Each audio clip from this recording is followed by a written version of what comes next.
Hey everyone, welcome to Smash Trivia. I'm your host, Smash Trivia John. You can find me on Twitter, Facebook, YouTube, TikTok, and Instagram by searching Smash Trivia to follow everything happening with me. I'll be the one with the big old green head in the profile picture. So excited to get into this. This is the Gamma Analysis. Basically, in this series, I'm going to review everything Hulk, all the movies, TV shows, and I also do random other geeky films. Occasionally, not so geeky ones too. And I also like to mix things up once in a while by not reviewing anything. Hope you enjoy Smash Trivia Presents The Gamma Analysis. I want to ask everyone listening if they can please do something for me. Please share the hell out of this podcast with all your friends. If you don't, Hulk will be angry. And Smash Trivia has a Patreon too, so please check that out. We have some fantastic extra content on there. I bet you'll have a Hulk smashing good time. The tiers are as follows: $1 a month is Hulkaholic for $1, $3 a month is the Reading Room with Hulky and Shulky, and $5 a month is Smashing the TV. I also now offer custom trivia games on Fiverr, so if you want to take your game night to the next level, you can hire me. A link to the Fiverr is in the episode description. Now that we have all that important stuff out of the way, let's smash right into this episode.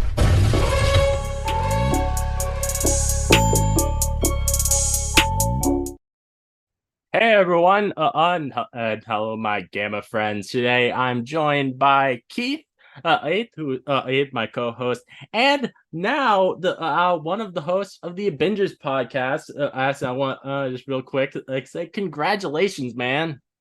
Thank you. My plan worked. I infested their brains 2 years ago, and finally they realized they need me. They need me more than ever. Yes. I'm just kidding. I'm super stoked. All right, and we also have Whitney from the Going Married podcast. How you doing, Whitney? I'm great, John and Keith. How are you guys?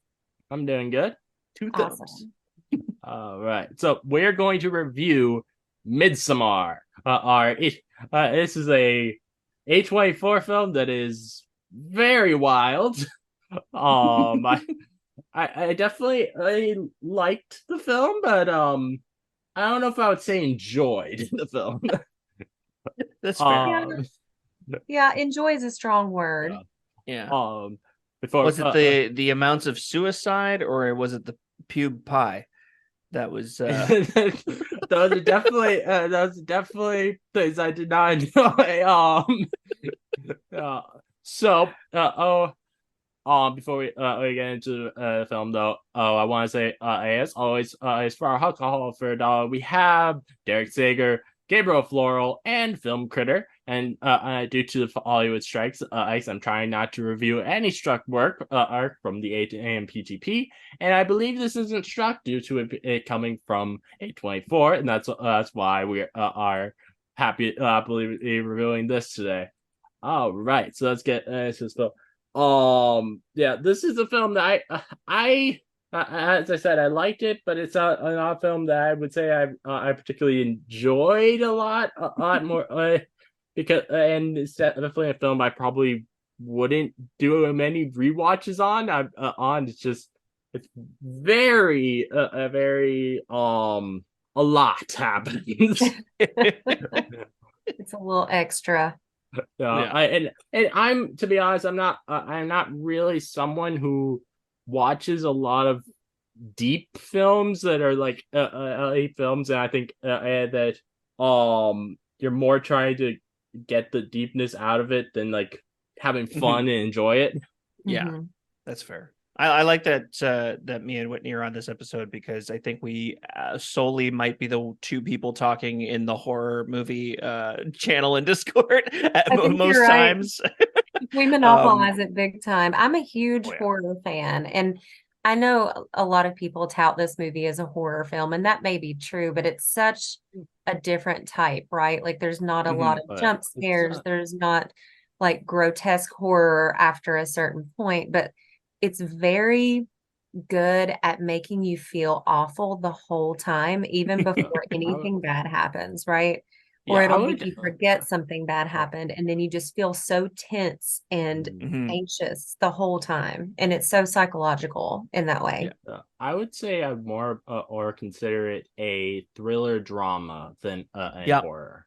Yeah, Mhm. it could definitely fall into the psychological thriller type of thing. And it's Yeah. funny to see, like, I'm part of a lot of Facebook. I think I've mentioned this last time we talked, John. I'm part of a lot of Facebook groups that talk about horror movies. They're called, horror movie addicts and stuff like that. And it's Mhm. funny to see A24 movies have gotten to the popular growth to the point where the bubble has burst in a lot of ways for people. Some people are just over it. Some people are over A24 movies. They're like, I don't want this elevated horror. That's the word that gets thrown around a lot. And it's like, I don't want to be sitting there trying to dissect. I just want something to scare me. And it's like, it's fair. That's a fair argument. But there's so much jelly in these donuts. Every scene has so much going on. Yeah. Yeah.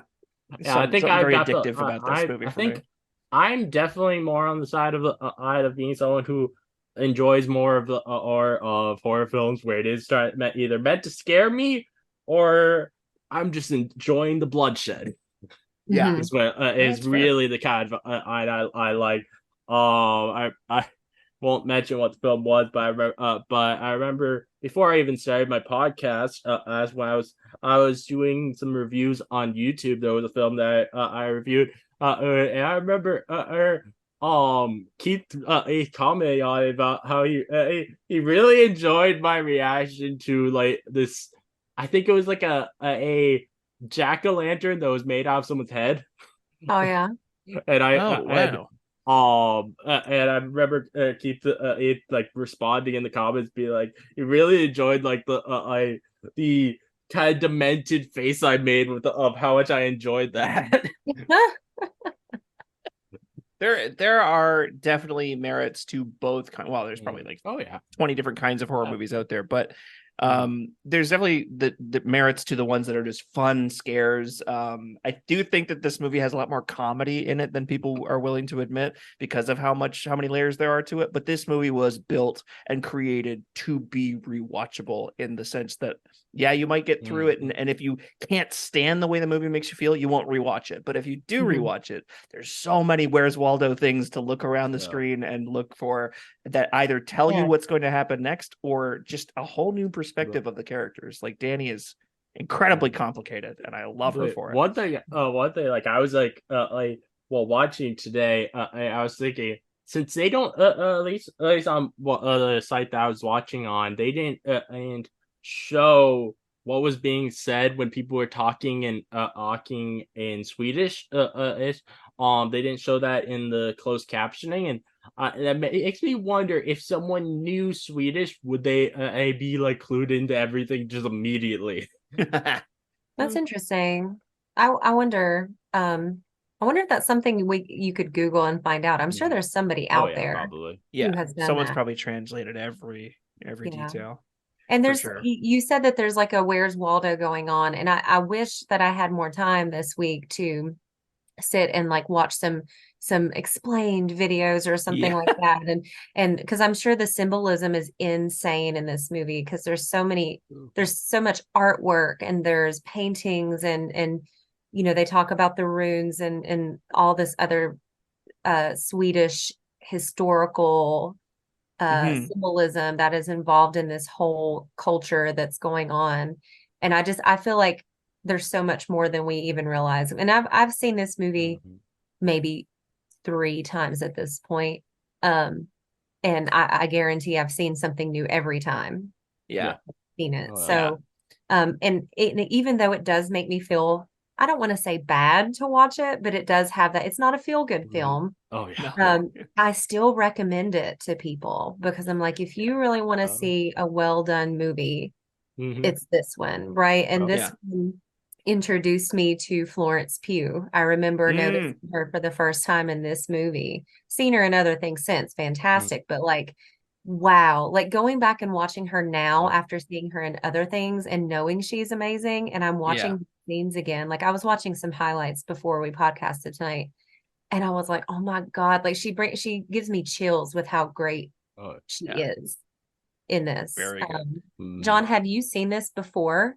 Is this the first time you've seen it? So I Watched it watched twice? it twice for this review, and I had not seen it before that. Okay. Yeah. Does it give you a different perspective now that you've seen her in other things? Well, Not that you I should mean, mention I those saw things on this her. podcast. I saw her another thing before watching this, Yeah. so I don't think this changed my opinion on. Well, on these I other mean the opposite. things. I guess it were like, you oh, surprised damn. that she did such a good job in this type of film? Because I don't know that I've seen her in another film like this. And I definitely enjoyed her in this. I think she had absolutely fantastic acting. The acting and all the other roles I've seen her in, and she had fantastic acting as well. I don't know whether I would say this is better or worse than other things I've seen her in. But it definitely is different. And I honestly think that basically every role she takes on feels very different from others. Yeah. She Yeah. seems to have a really good, either maybe she makes the decisions or maybe she has a good PR team or people, her agent is very talented, but she's got some great choices out there. But Oh yeah. this movie in rewatching, and like you see like many layers to the indoctrination that happens into this cult. You see many things that they're one of my favorite things to explore about this movie is the fact that these American tourists are, because of the culture gap going on, there's a certain level of them not wanting to be rude, so they don't question more, and they don't like accuse or run right away. They think more so, I don't want to be offensive, I know they're different, I've just got to roll with the punches, and they just keep allowing themselves to get further and further into the muck. And it's just, and you see that like when they plays with you. first see something super disturbing to them and they freak out, and then the guy, I can't remember his name, but the guy that like is their friend from here, he's like, I should have explained better, I'm so sorry. And I'm just like, yeah. So does that make it okay? Like it No, it definitely does not. accepted It definitely doesn't make it okay that you're like, oh, I'm not gonna tell them about how there's a death ritual you're gonna go to tomorrow. Yeah.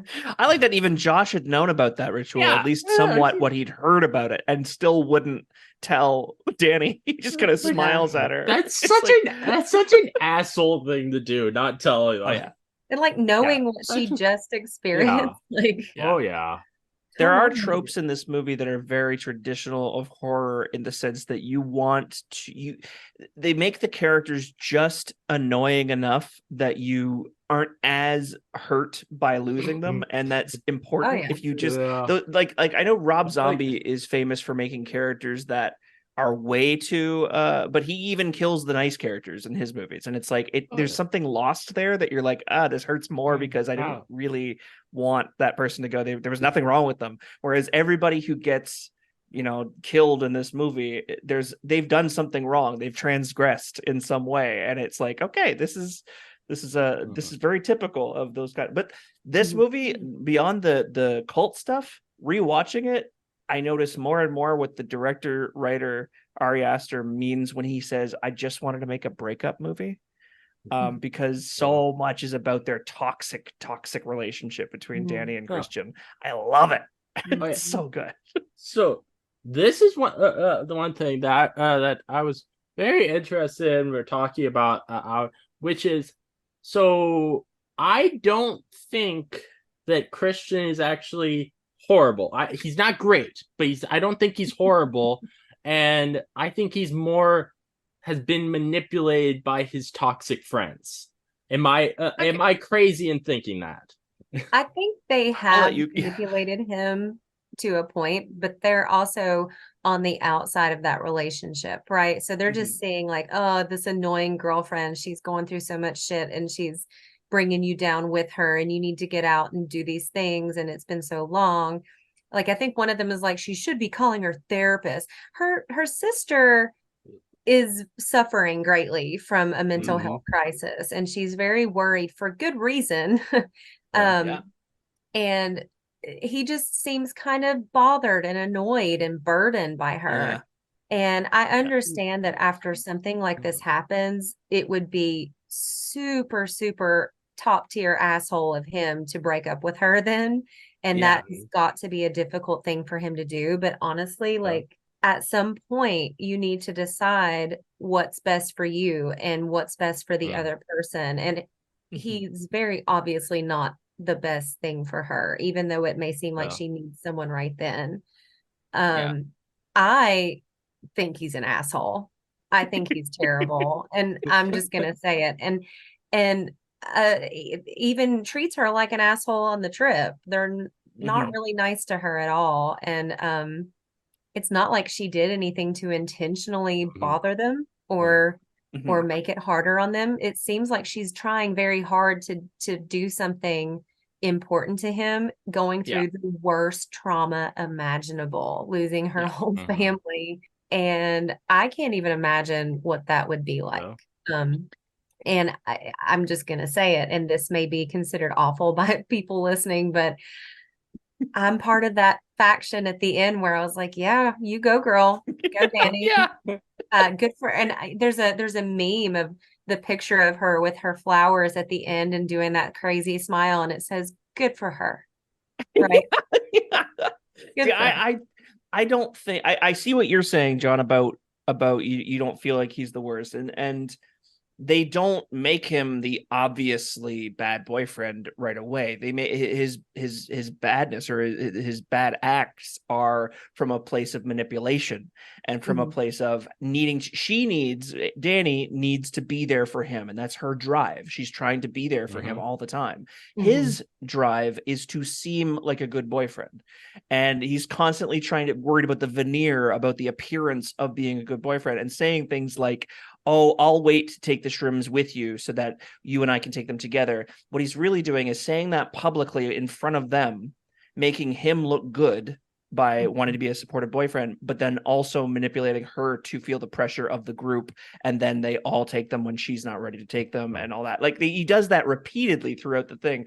And the argument they get into at the beginning of the film where she's apologizing to him when he should be apologizing is so frustrating. How often every time Danny apologizes to him is so undeserved. It's like it's frustrating, but it's probably the only movie, and it's probably why I like it so much, one of the only movies I've seen really depict a manipulative boyfriend in today's what we would expect to see. Like people don't know these relationships exist. They might not know that they're in one, and this movie can show that, and it's freaky. But you're right. He's not cold out. He's not like blatantly bad, and that's what's annoying. It's just he could save himself by just saying this or that. I read on. Go ahead.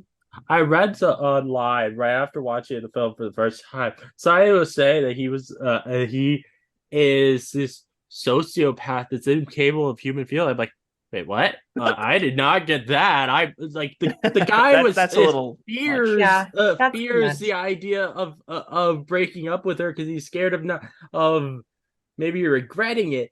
That's human emotion. I would say. That's weird thing that I was saying that online. I'm like, what? He thinks he's making the right choice, but also he knows how bad he'd look if he dumped her. That's the thing right there. And so, like, saying all that I said earlier, I recognize that this guy is not an evil person. He's not physically or verbally abusing her. He's not like evil incarnate. So I'm not saying, he deserved to die. So I'm semi-joking when I say that. But like you hit the nail on the head. Manipulative and abusive are similar but different, right? Cousins. They're cousins. Yeah. So like manipulative, you're obviously toxic, like you said, and things are being twisted. It's like when you twist somebody's words because you're always trying to be the one that's right. And it's not that I think that he doesn't want to break up with her, not because he's worried about her, but I feel like if something did happen to her, that he would feel that guilt and that shame. And he's worried about his own well-being. It's not coming from a place where he's worried about her. Does that make sense? So that's how I feel like he's just a very selfish, self-involved person, in my opinion. Instead of being, I don't think he's a sociopath. Yeah, that was like so weird when I read that. I was like, wait, what? Why would you think that? Like, we literally saw a lot of different emotions out of him in the film. Someone who's a sociopath, you would see just a blank stare throughout the film, and he'll have no emotions. But the obsession with how he is interpreted from others is so clear with like even just his argument with Josh. Like he has to come up with the fact he's going to commit to writing his thesis on this place. Well, Josh already came up with that idea, and now he's making himself look good in Danny's eyes because he's there for a responsibility. He's there for his own schooling, and she's unsupportive if she wants to leave.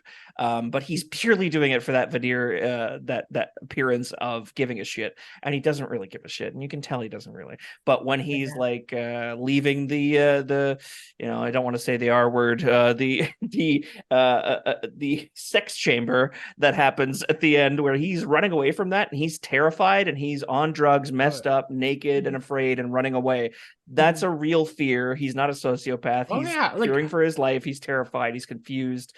He has been coerced into this, but he did choose to drink the tea. So how coerced is he? But if the exact same things happen I read online of people say like he deserves this for being a cheater. Like, I would not consider that cheating. He was raped. He was absolutely raped. Yes. That's what I meant. Yeah, I didn't want to say that word, but yeah. He was Bill Cosby'd. Yeah. Well, everybody in this group that is there their puppet strings are being pulled. They are being pushed to their limits and then being forced to make decisions with the proper drugs to make sure that they think it's their idea. And there's everybody, the whole movie is about manipulation. That cult is so good at pitting them against each other, at knowing their story so that nobody can be caught in a lie about, what's his name? The guy who leaves early. Is it Oliver or something? But yeah, the guy who leaves early, and then they're like, "Oh, where'd he go? Oh, he went to the train station or whatever." And everybody in the cult knows the story, and they're filling in the gaps for them, so they don't seem like they're bullshitting. And it's so funny. Yeah, I think it's all coming from a place to try to justify why he experienced what he did at the end. They're trying to say, well, he deserved it because of this. Maybe he didn't deserve it, right? I mean, it's sometimes in movies, people experience fates they didn't really deserve. Like you said, nice people die in movies. Innocent people die in movies and in real life. And there may not need to be a reason. It's just what happened. I'm pretty sure probably some of the best people as actual individuals in the film, and this is simply because we don't know much about them, so we don't know if they actually did anything wrong. Is the two people, I think they were like from England, Connie and her boyfriend. So since we don't know anything about them, we can't. I would say they absolutely didn't deserve it, but and Danny, she's great, and Danny, Annie too. Been through a lot. Great. That's great. What was I going to say about the in real life? If we were to observe Christian and Danny's relationship and the manipulation and all that was still present, the worst he would really deserve is a good breakup, a good scolding of some kind from her, a nice revenge of words, and then he can fuck off and she move on with someone better. Well, he doesn't need to die in a bear suit. We understand that, but you can spread the rumor, or not the rumor, but spread the truth that he's an asshole boyfriend and he's probably not good for you. Right? There you go. Yeah, like, don't date that everyone on campus. Yeah. 100%. Really, the one of them that I would say absolutely most deserved it would be Josh, because Josh is just absolutely a shithead. Well, I mean, which one is? Oh wait, no, not Josh, Mark. Not Mark. I don't remember names, guys. I don't remember. Mark is Poulter. Will Poulter. Yeah, Will Poulter. Yeah. And point to that, rewatching these clips earlier, I was like, wait. I totally you see all these names that you recognize, or at least I recognize now because they've been in so many things. And I was like, wait, Will Poulter? I forgot he was in this, right? Totally I forgot that the guy, I can't pronounce his name. William Jackson Harper. The one who played Josh, the academic. The book with he was taking pictures. That guy. I forgot he was in it. Totally. So that was really cool. That honestly, William Jackson Harper really surprised me, him being in this. I did not expect that. Yeah. And it's funny because like I say, the cult is pushing each one of them, because ideally they want to have a full roster for their sacrifice. They want to have 4 outsiders, 4 actual people of the cult, and then 1 decided by the May Queen. That's the whole formula. So they need 4 people. They've got Connie, they've got her boyfriend. They push Josh to break the rules, and therefore in their weird twisted minds justifying him being the next one. And then they also play, they even mentioned skin the fool early on in the movie. They're talking about Mark is the fool who is eventually skinned, as you see his face being worn by the oracle. That was so weird when that happened. Oh god, that part gives me chills to this day every time I watch it, because I don't realize Josh is the one making the sound once he's hit over the head. And first 3 times watching the movie, I didn't realize that like moaning sound was like, it was like an animal hitting the road. Like, it's just, it's not. It's so creepy. I didn't even realize it until this moment. I have a rock in my stomach right now. It's so creepy. I thought it was the Oracle moaning through the mask, but you just wanted those nice Will Poulter eyebrows, though. That's what he's going for. Okay. Was it the person that was actually standing as well in the room when the person wearing Will Poulter's face ace hit him? Was that actually Will Poulter's character, or was he already dead? No, Will Poulter was Mark, that character, the fool, as I call him, he was killed earlier when he gets asked to go off with that other girl. She says, "I'll show you," and he's she's going to show me, and then he leaves. I mean, but there was the elder 2 people hits him over the head. There were 2 people in the room with Josh when it's hit over the head, and one of them is wearing Will Poulter's face, and the other is just in the doorway. Hey, I was wondering if the person in the doorway actually was maybe a Mark, or if it was just or if you slow the camera movement down. The guy who's showing him the book earlier in the movie and says to him, first of all, why would you show him this book if he's already the type to be interested enough to take that information home? But it's like, that to me is another thing of them fucking with him. They're trying to get him to transgress. So obviously, but the camera movement they were willing to show him because they knew they were going to kill him. Yes, exactly. So they didn't care. What harm is it going to be? Yeah. But the camera slowly spins when Josh is noticing that Mark, what he thinks is Mark, is in the doorway, and you can see that there is an elder pinned between the wall and the bookcase, and he's standing there in the background, and he's the one who bludgeons him over the head, and then Mark's face is being worn by the inbred Oracle character that makes the new pages, which is so creepy and so messed up. But after the first time though of watching the film, I didn't even realize that it was the deformed face girl who wrote it, and I was just like wondering afterwards, was that just supposed to shock us or something? What was that character about? Like, I didn't realize eyes on the first viewing, and there actually was a point to that character. And it's funny because one of the reasons that Jack Rayner's character Christian is there, and if he's not chosen to be in the bear costume at the end or the bear skin, then he is purely brought there for breeding. And when they breed oracles, they inbreed. So they don't need an outsider to come in to breed with. But that is what they do as well, is not only bring in outsiders to be sacrifices, but also bring in outsiders to just have a romp and continue on their people, which is messed up as well. Yeah, because it's not the biggest settlement. They need some genetic diversity in there somewhere to continue to have people to further their civilization or whatever you want to call it. So, that does make sense. So there was one of the questions I had after watching. I want to hear what you guys I say would be the answer. So why did they tell them that the book had been stolen?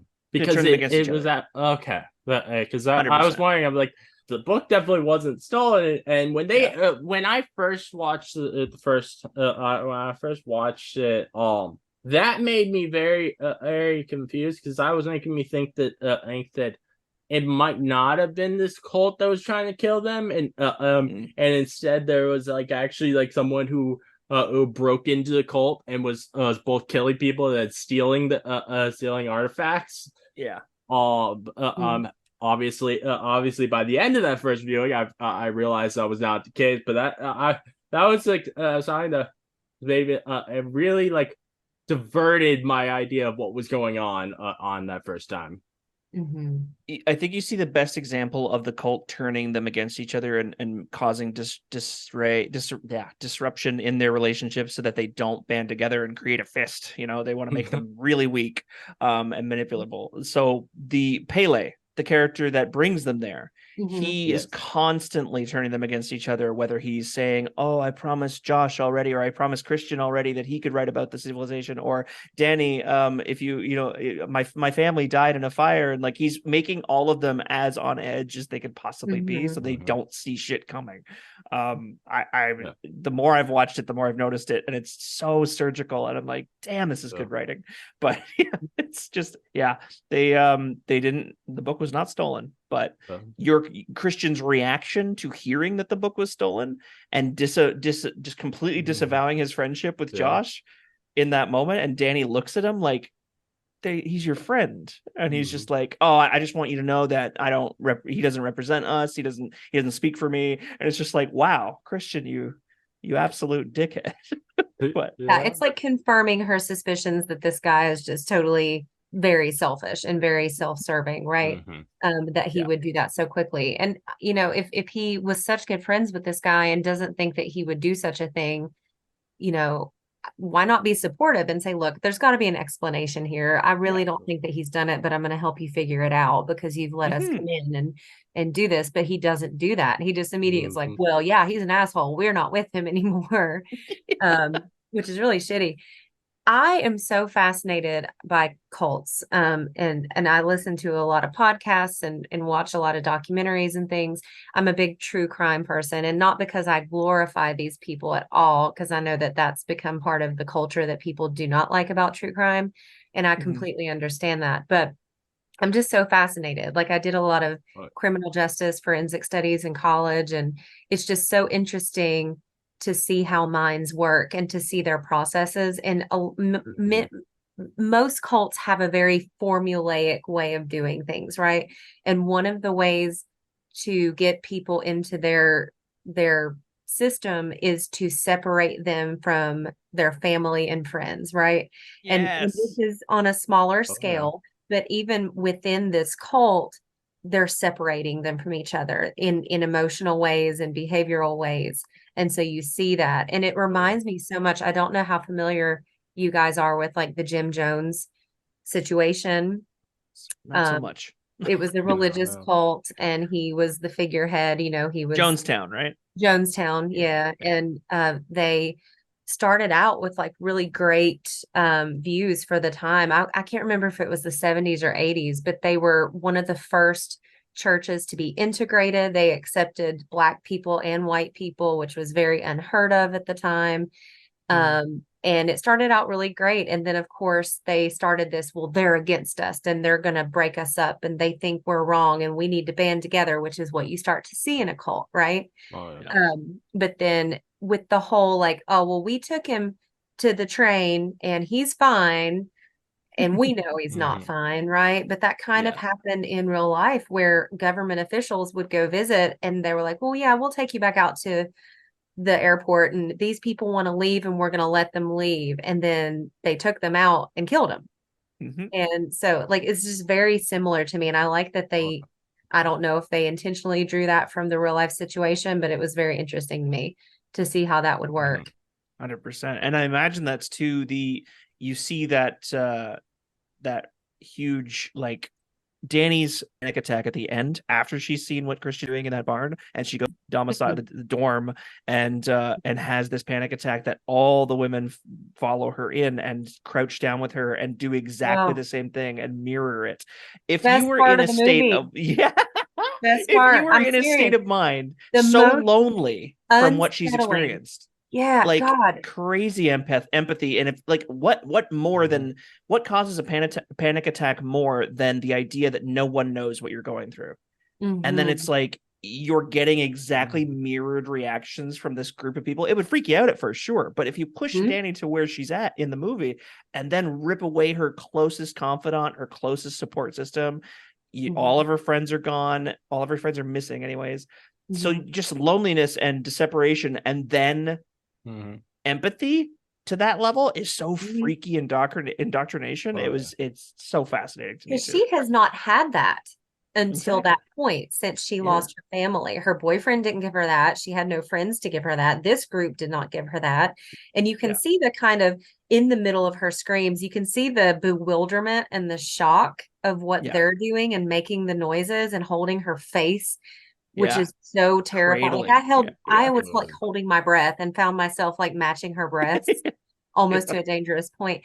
But then you see her kind of settle into it and she just lets loose. And I think you're right, because that's the first time somebody has commiserated with her instead of just treated her like a ticking time bomb and a burden. Yeah. There's so many scenes in this movie that if you were flipping through the channels and came across this movie out of context, that scene would be bonkers and you would never, you'd be like, what the fuck is that movie? Or what the hell is going on? But if you're in it and you're thinking about, putting yourself in Danny's shoes, my God, does that scene hit? What did you think of that scene, John? Were you just like, what the fuck are they?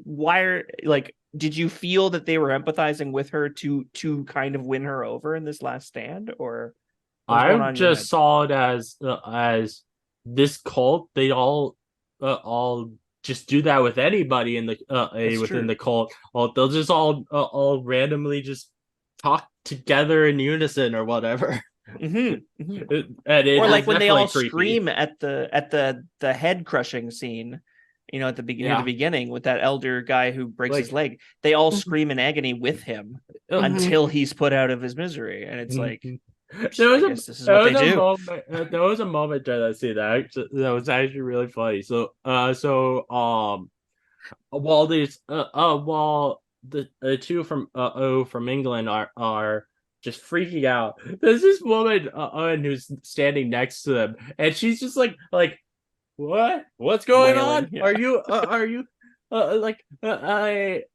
if to be like, I don't understand why you guys have a problem with this. This is normal. It's a Tuesday, and I just found that really funny about how she was reacting to them screaming.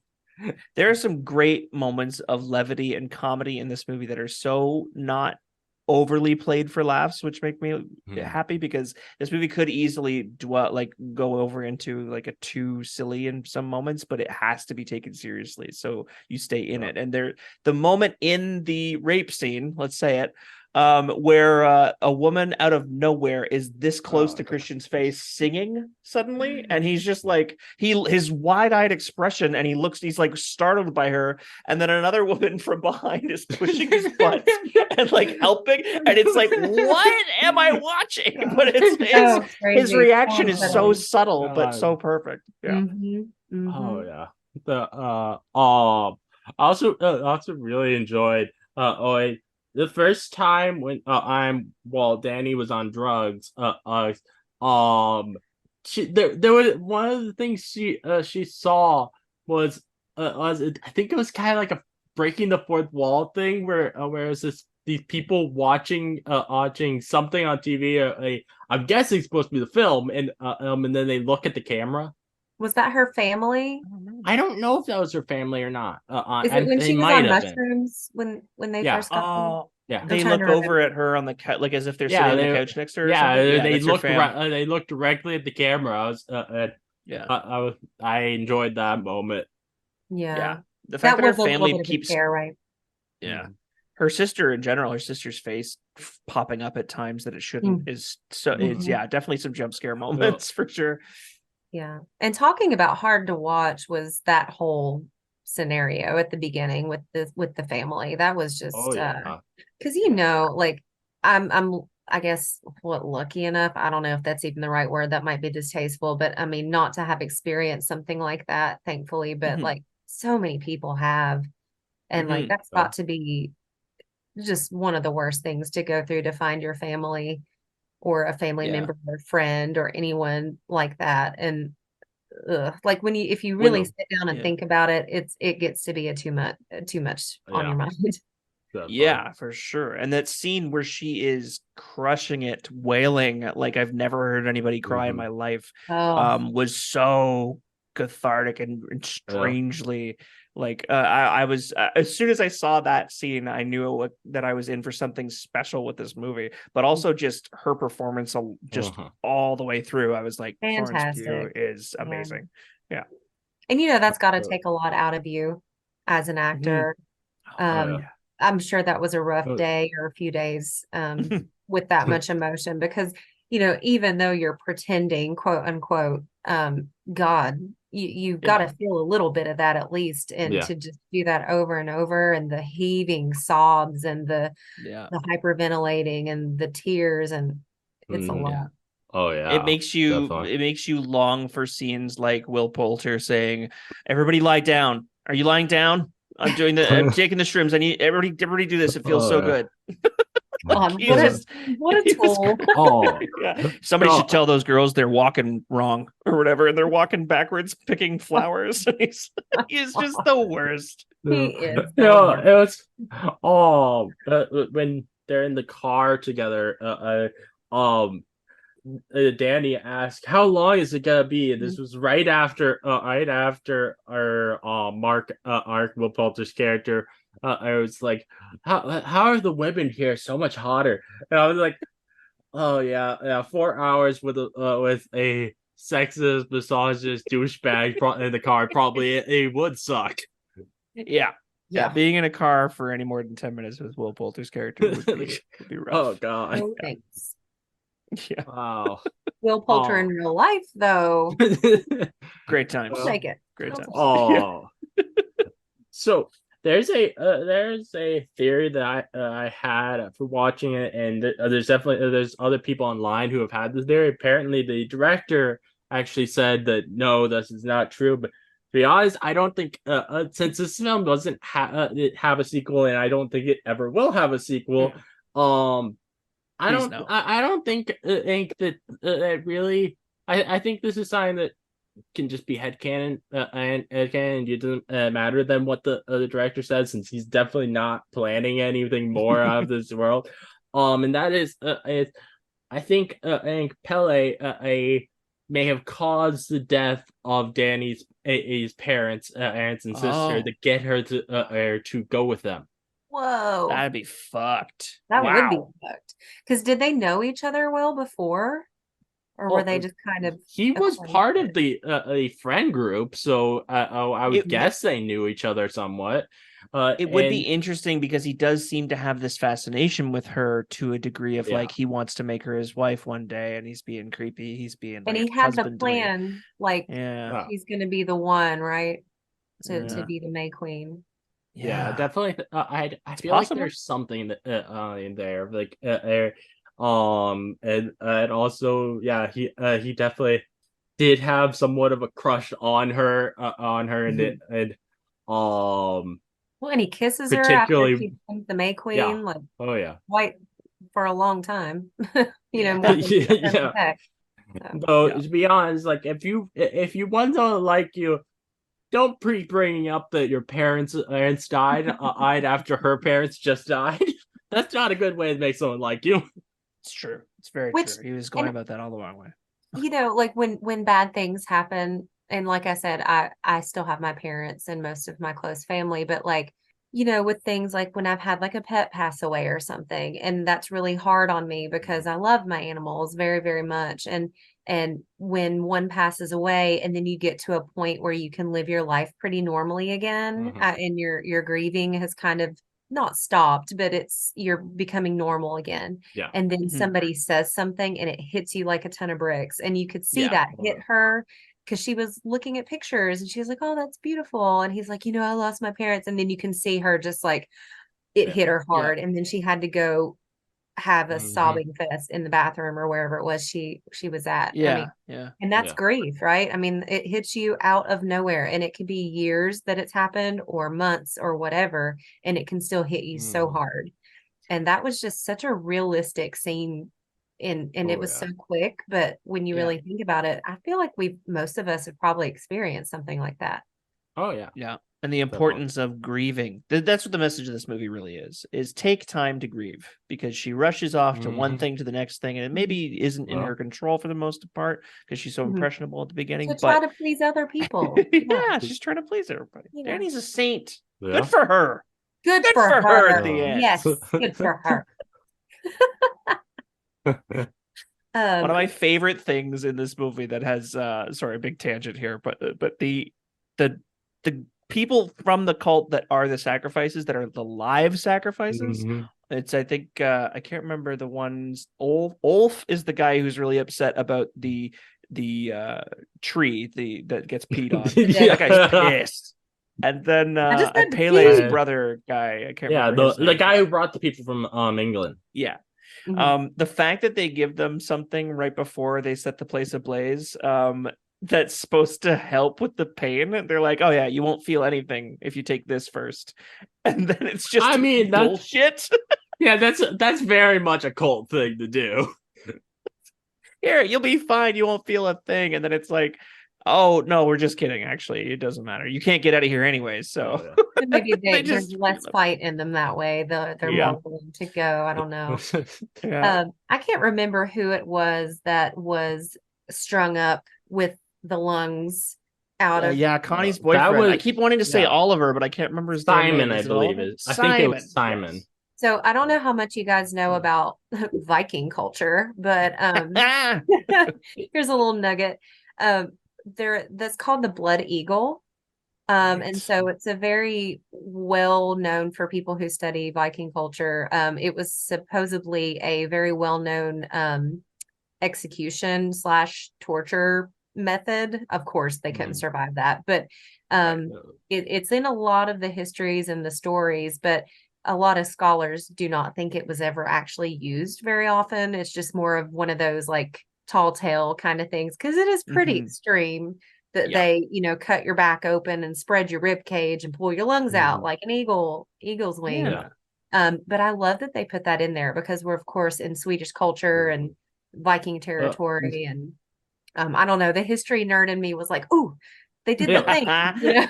When I watched it the first time, I didn't notice this, but today when I was watching, I noticed that the lungs, they were moving, so he was still alive at that point. They were inflating a little bit, which So what is he on? Much like those like paralyzing drugs that they give Christian, what is he on in order to be hanging there with his lungs still operational, but the rest of him probably slowly dying? Because I think it was designed to keep the person alive for a little bit. It was not meant to be an immediate form of execution. So that's to think about that. But I mean, I don't know, like it gives me the creeps a little, and I'm not a squeamish person. I can watch whatever, I can see stuff, whatever, it doesn't bother me, but just the thought of feeling that the whole time does give me a little heebie-jeebie. Understandable.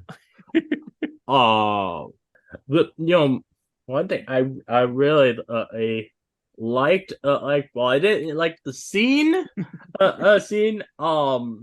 I liked the practical effects for when the old guy and the old woman and fell from the mountain, particularly like when the old woman does, and you see a part of her face just come off. Like that, I really enjoyed those practical effects, and it surprised me how good it was with the effects when they crushed the old guy's face in. Definitely. Those tiny flashes are how practical effects can work to their best, for sure. You don't have to show much. You're just going to show the impact and cut back to the shock of the acting, and that's so well used. Which was like when Danny saw that happen, she didn't scream and react and throw her hands up. She just kind of had a blank stare, like there was She's nothing in shock in her face at all. Like there was totally no dissociating out. It was just blank. Yeah. Which, yeah, I get that. much more believable. Yeah. Sure. I find it funny how it was kind of overkill the amount of times that they hit the old guy in the head. Like he's already dead now. Well, it's like, listen, he didn't die from the fall, so we just really, really need to make sure because people are upset. Yeah. Believe me, that the hammer maker probably got shit for that afterwards. They were like, "You didn't make the end heavy enough. We need you to work on this hammer a little longer." It's like these new ones are made of cheaper wood. Yeah, we got to work back on this.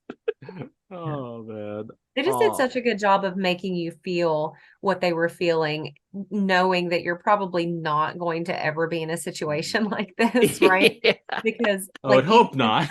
I hope not.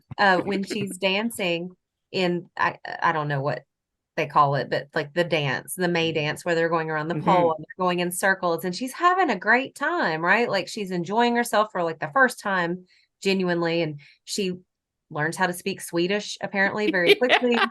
And they're laughing and it's just a very lighthearted moment. And then they stop and then they start going again. And you can see her immediately start to be like her face falls a little bit. Like I'm very overwhelmed right now and this is too much. And I felt that watching it. I was like, this is weird. She's enjoying herself. Maybe it's going to be okay. And then you see immediately, oh, nope, it's not okay. I feel like even though they definitely made it to seem like it was a competition, it was definitely rigged for her to win because they were having that if anybody messed up, they're out. She messed up pretty quick, and then she just got to keep going. Yeah, yeah. And it's funny, everything about their system, the cultural rituals that they would do are a bit of a veil. They're a bit of a lie. And you see that their real thing is what you see at the very end with that burning pyramid and the decision of who gets sacrificed, who doesn't, all that. That's the real traditions. And these other things are just a rigged game to get these people in the spots that they need to be in for them to continue with their ritual. So it's amazing how much they abuse the cultural gap and the ignorance of the tourists. It's pretty awesome. And this fact that these people their mental health is definitely not there. If they're fine with seeing people just die die after because it's a part of a ritual. Yeah. Well, and Christian, you think about the way that he's been separated from his friends, turned against them.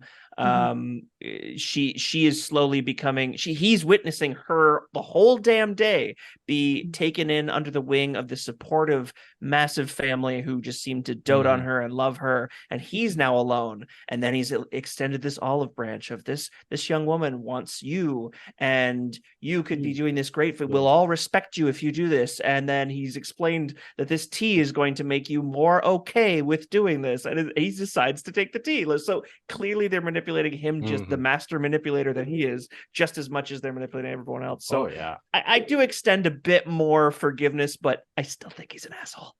I think what else it's been talked about. I'm not sure. This movie, man. Yeah, there's so much, but it's also because of it being so much, it's hard to remember everything. I think another unsettling thing that was not, it was just a little thing, but it still got me, was the breathing that they did. Just the little, they'd take a drink and go, that exhale. It was so strange. And then when during the sexual assault scene, her breathing was very strange also, which I don't know. To each their own, but I'm just saying it seemed a little weird to me. It seemed a little off. And when I think we see it, one of the people from the cult alone that does the weird breathing thing first, and then you see her and Danny taking a drink and doing it, and Danny's like, oh, I do that now, okay. And I mean, it doesn't seem very nefarious to start out with, right? It's just a breathing thing. Maybe it's a cultural thing, we don't know, but it's like you said earlier, they were trying to fit in and be polite and not be like, well, your culture's weird, because that's a very terrible thing to say and do about a culture that you don't understand. And they're tiptoeing here, and it was just unsettling, right? Just those little things that get you and make you feel uneasy. Some other things I noticed upon the second watch that I didn't notice on the first watch. I did not notice on the first watch when Pele telling and Christian that it's Danny's birthday. I did not notice that on the first watch, and also didn't realize on the first watch that the two people that were the standing and where the and cause everybody to sit down on the first meal, or were the two people that would end up falling to their deaths. I didn't realize that. When I first saw that scene, I was just thinking, okay, these people must be the elders. These are the like leaders of this cult. Yeah. And so they were being like honored. It was their last supper kind of thing. Yeah, it's interesting that he waits to tell, because he gives Danny a gift first, right? And then once he's given Danny the picture that he drew, then he goes and tells Christian, and then it's Christian's turn to, give a shitty shitty attempt at, here's some cake and a candle I can't light. It's like, and he tries to cover and be like, oh, because the day's being all screwed up, I thought it was tomorrow or whatever. It's like, no, you didn't remember it all, man. You didn't even know that she was going to have a birthday on this trip. It makes me really wonder what the other 3 years of their relationship was like, because the fact that they were there together 4 years, holy crap, he must have done a lot worse. Very shocking. When he said that, I was like, really? Why? And he didn't even remember. Why? Yeah. I don't understand. Yeah, exactly. If he's complaining so much, like, what were they like when they first got together, and like the honeymoon phase and everything? It makes you ask these questions that I will never get an answer, but it is more intriguing when a movie asks questions rather than just answers them all. Very true. Yeah. I definitely enjoyed that aspect of it. And like, as I told you, Keith, and we've already talked about these questions, but immediately after watching, I sent you a message, Keith, saying, I have just questions after watching this. What? Yeah. I felt the same way after Hereditary, and actually, me and my wife talk about these two movies so much, and what I noticed tonight, because everybody compares the two. A lot of people online are calling them, oh, you did the exact same movie, but with a daytime instead of nighttime. It's like, no, they're totally different movies. I don't see that at all. Yeah. And I turned to Katie tonight. I said, you know what a big difference is? There's no supernatural element in this movie. Nope. Hereditary is about a cult with supernatural stuff. And when you do see that, John, because I know you haven't seen it yet, I would love to review it with you. But there's no supernatural shit. Yes. And then we have to review Beau is Afraid. I haven't seen that one yet, but I'd like to. I have only seen it once, as opposed to these two, which I've seen six times. I would like to watch Beau is Afraid, and that's the one that's gonna be a little bit farther down the line, and just because during in October I'm gonna be mainly doing spooky things. Spooky season. And I would not I don't think Beau is Afraid, even though I haven't seen it in the title, John. I haven't seen it, but it definitely doesn't look like it would be. I caught that way after you said it. But he's afraid, John. He's afraid. If he's afraid, we'll all be afraid. No, honestly, it's a movie I would say more akin to anxiety than scares, because it's so I can't talk about it any more than that. It's just I've never seen a movie deal with that so well. Beau is Afraid, though, is something that I do think will be very interesting because to review, because I was very surprised when that film came out earlier this year, because it was probably one of the most divisive films I've read about in years is that it really did seem like half the people loved it and half the people absolutely hated it. Mhm. Yeah. Well, people don't want to be reminded that they're anxious. People don't. My wife won't watch it. She will not watch Beau is Afraid because I've told her already about how well it encapsulates anxiety. She lives with anxiety a lot more than I do.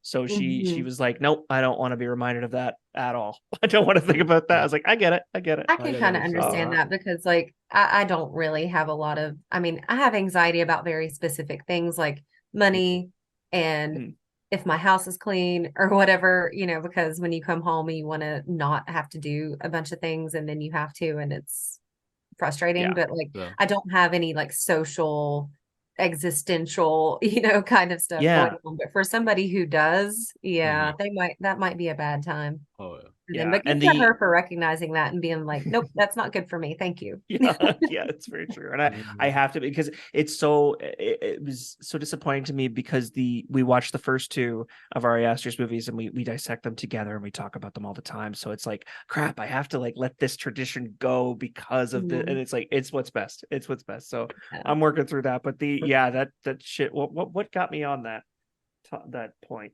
John, you'd mentioned reviewing it later, but he was how divisive it was. Yeah, people either love it or they hate it. Yeah, people love or hate Midsommar. These groups on Facebook hate Midsommar. A lot of them, and I'm like, come on. I'm not surprised that a Facebook group would have a problem with a film that with the main character being female. Keith, I'm sorry, but I would not be surprised by that. That's fair. No, it's funny because I go into this group and everybody has a different opinion on these, like in the comments, every movie that gets posted. Some people are like, the post will say, this movie's in my top 3. And then everybody in the comments will be like, you're an idiot. For like the whole You don't know anything. I'm excited for John to see Hereditary. I didn't mean to cut you off there, Keith. But if only for the fact of Toni Collette. Hot damn. She is fantastic in that movie. She's like incredible. I'm not going to be specific, but there is a scene and she has a monologue and it is just so emotionally charged. I see it on TikTok a lot and I watch it every single time because I'm just like, I feel everything she's saying. She's so fantastic. And I forget, she's like Australian or something. Yeah. But I feel like I've never heard her use her natural accent because everything she's in, she's usually like American. But God, she's so good. And she's another one that just has such good range. She's been in so many different roles, but man, this one she ran away with. And I, for Hereditary, I thought it was okay. I like Midsommar better, but same. She made the movie for me. She was the most bestest part of the movie. The most bestest. 100%. So I have not seen a lot of her films. I have seen a few. I have obviously have not seen Hereditary as he's mentioned multiple times. And you would not smash. Is that correct? Something I learned on the Patreon that we've created the other day. Patreon content. You would not smash Toni Collette from Hereditary specifically. Oh hell, I would. I'm just kidding. So okay. After Hereditary, you're still not going to want to smash them, I promise. Yeah, provide a bit more context. So, Toni Collette is one of my mom's favorite actresses. So I'm like, really? I feel like I would be thinking way too much about that fact about like mom's best friend or something. No, I don't like. Yeah, I think I'd be thinking that the same thing if I were to smash Tom Selleck. I understand, 100%. Oh God, my mom loves a Tom Selleck. It's that mustache, man. I'm telling you. No one's done it better. But I do think I remember a few months ago I was looking at Toni Collette on Wikipedia, and I seem to remember reading like she was like actually like this really great activist who and she's done a lot of great things. It was really cool. I don't remember what any of them were, but I was it was cool to read that. Well, if you thought they were good, John, then they probably were. Yeah, more than likely, man. That's good to know. That's good to know. Making me want to see what she's an activist on. I'm gonna look that up after this. Give it a goog. Let's see. A real quick, just so I can confirm what I was say.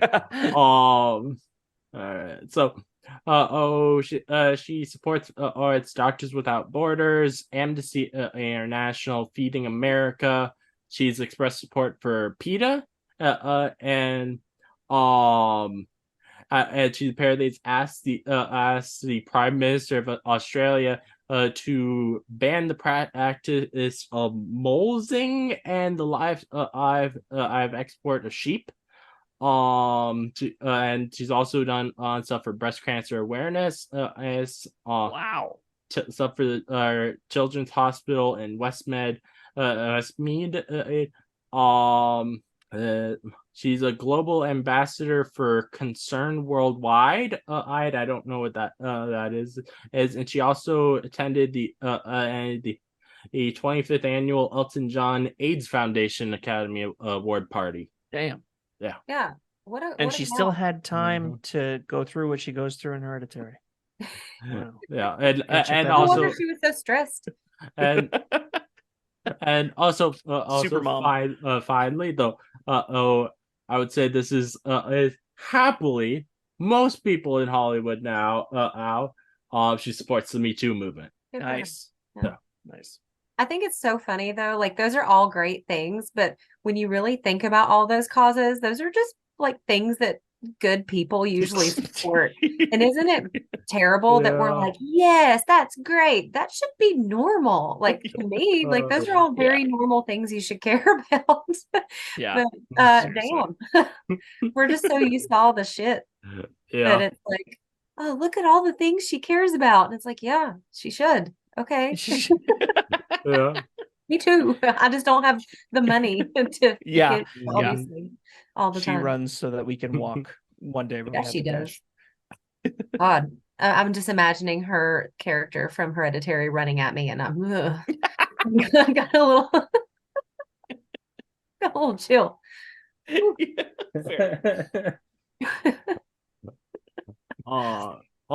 there anything else that you guys want to talk about for Midsommar before we end this off? I love what the director, writer Ari Aster was doing when he set out to make a breakup movie, because he will say in every interview that you look up that what he wanted to do was, when you're going through a breakup, it feels catastrophically huge because it's happening to you.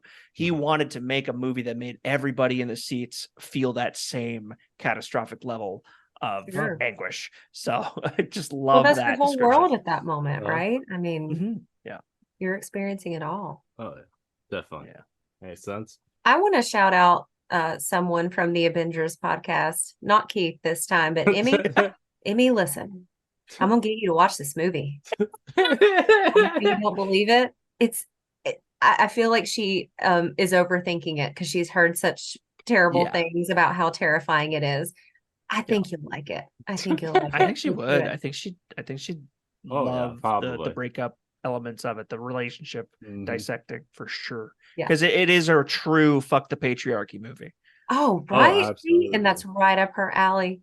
That's what I'm saying. Good for her. Absolutely. Good for her. I want to thank Whitney for coming on from the Going Married podcast. Check them out. They have some absolutely fantastic content over there. Thank you. I'm really enjoying it. I've gone on there a couple times. I'm pretty sure Keith is supposed to be going on there in October. Let's see how that pans out. Since he's been supposed to come on once before, but I'm pretty sure I actually ended up going on the week that he had been supposed to go on before. Oh, okay. They found someone. That's perfect. I love having people on. It's great to talk. It's funny that it's kind of evolved into a lot of us talking about how hot everyone is all the time. So yeah, it's a lot of fun. The thirst is real. Well, thank you everyone for listening. If you like this game analysis, please give a 5-star review on Apple Podcasts or a 5-star rating on Spotify. I'd love to hear your thoughts on this movie, so please let me know. If you'd like to listen more from me, please subscribe. Many more game analysis coming from me, so keep on the lookout. And one last thing before I end this off, I do want to say, hey, even though I don't know a bit really much about this social media at all, but I am now on Blue Sky. So if you have Blue Sky and you want to follow me, you can. And I know not a lot of people have it since it is an invite only social media. Wow. But yeah, if you have that, feel free to follow me. I was given an invite a code from I friends over at the Reshoot Movie Podcast. So thank you to them. This again is your host, Smash Cherry John, signing off.